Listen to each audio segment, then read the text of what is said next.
Thank you for being here today. Welcome if you're new, welcome back if you've been here. Today is a most requested video. Many of you have asked for this, many of my clients have asked for this. We are going to talk all things supplements and specifically adaptogens. Adaptogens are natural substances that help our body deal with stress and help us get back to baseline or what's called homeostasis. So I've got all the goods for you today. Let's get started. My name is Cynthia Williams. I am an integrative nutrition practitioner. I specialize working with women 35 and older, specifically to help them with things like this today. Help them manage hormonal imbalances, changes. They just don't feel like their self anymore. And I help them get back to feeling vibrant and alive and thriving and just being the badass woman that they are. So today we are going to talk supplements and specific to adaptogens. Adaptogens are fantastic and can be used in many different situations, in many different ways to totally improve the quality of your life.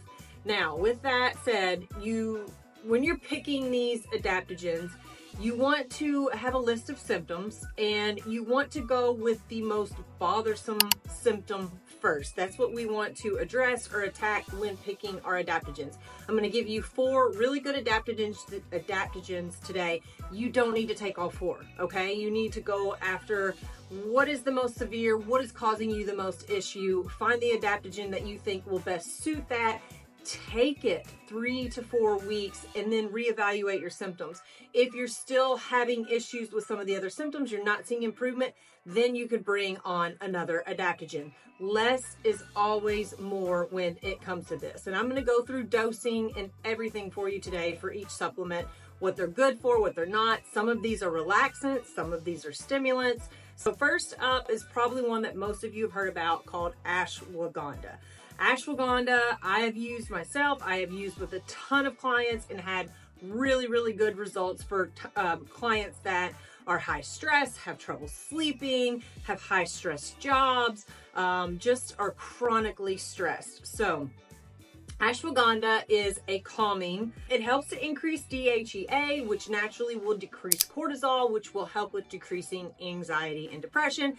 As we know, cortisol is the stress hormone and it is naturally elevated as we're going through these hormonal shifts and balances in our life. It is a relaxant, but in a energized and calming way. It is not something that is going to make you knock out or feel fuzzy, or you know how you take Benadryl and you're just kind of loopy. It's not that kind of thing at all. It's a very nice calming feeling. It helps to preserve brain health, cognitive impairment. It helps with brain fog. It supports the thyroid. So here's a big one to pay attention to. It does support the thyroid, so it helps with low levels of TSH. If you are on thyroid medication, I would not suggest taking ashwagandha because you are already taking medication to increase those levels, typically hypothyroid, and this supplement can mess with that. It helps to manage those TSH levels, which thyroid hormone is one of those that's affected with the hormonal fluctuations of estrogen and progesterone. It can actually exacerbate your menopause symptoms. So ashwagandha helps to level out or helps with thyroid health, which can help reduce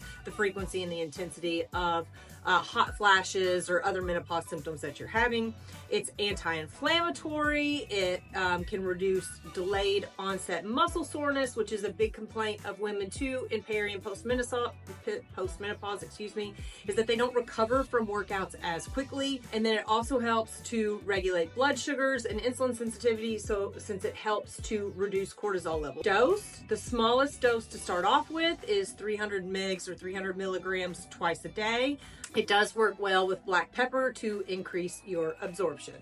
Number 2 is holy basil. This is one that I actually take myself. I do take it in tincture form. I will link all of my favorite supplement brands and things down below so you can find those as well. But as always, do your own due diligence. Holy basil is calming as well. And if you are looking for that calming effect, that reduction of anxiety, depression, just to help lower you down, I would start with holy basil over ashwagandha. It just is a really good adaptogen that has been shown to improve stress in anxiety and depression and very successfully. And it's just typically the one that is recommended to go to first. It promotes a healthy mind, a healthy body, healthy spirits. It improves blood sugar. It combats stress. It's an antioxidant that helps with immunity. It helps with sleep. It's effective for diabetics, metabolic diseases, and psychological stress. It does reduce blood clotting capabilities. So if you are on any kind of blood clotting medication, this is contraindicated for you, which is why it's always important that you guys do your own due diligence. Number 3 is Rhodiola rosé, or also known as golden root. This is a stimulant. This is a very good stimulant. This one will help to combat fatigue and improve cognitive performance throughout the day. So if you find yourself with a lot of brain fog and just a lot of just fuzziness and fogginess, this would be a good supplement for you to add in. It helps to balance neurotransmitters, serotonin, dopamine, norepinephrine, during menopause.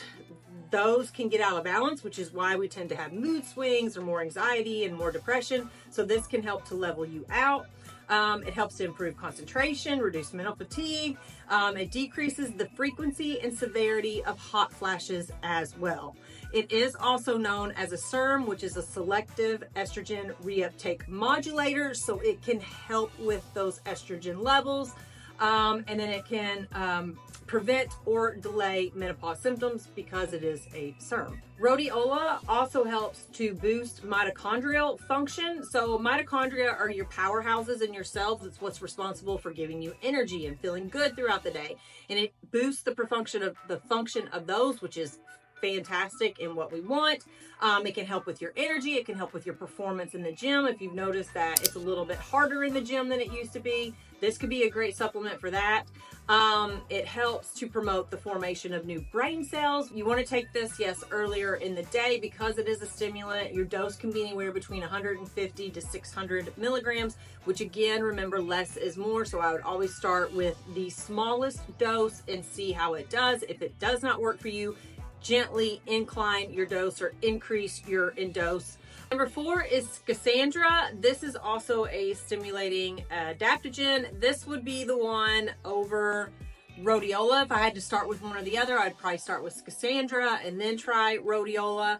This one helps to boost endurance, mental clarity, work performance. It stimulates the central nervous system to help balance neurotransmitters, which is a good thing. As you remember from Rhodiola, we talked about estrogen affecting brain health. It helps to clear out brain fog, improve focus. It's also a phytoestrogen, which it means that it helps to modulate or control estrogen function during perimenopause. It can help reduce hot flash severity and frequency.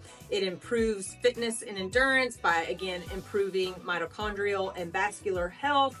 At around a 500 milligram daily dose of this guy. This one is good because it has a nice nutty flavor, so it's one that's easy to add to your coffee in the morning to help you get that little bit of a boost to help you feel better throughout the day and help fight brain fog and mental fatigue and lack of concentration and all the things that we start to feel as we start to have the hormonal fluctuations from estrogen and progesterone. So, okay, those are the 4 supplements or 4 adaptogens that are most commonly used with myself and other practitioners with women that are suffering from some sort of hormonal imbalance. Make sure you give me a thumbs up, you subscribe to my channel, let me know what you guys thought about this one, if it was helpful. Remember, I will link all my favorite ones down below for you that you can incorporate. But again, do your own due diligence, consult your physician, your practitioners, to make sure that none of these are contraindicated with any medications that you are currently on. So, all right, thanks for being here. You guys have a great day. I'll see you in the next one. Bye.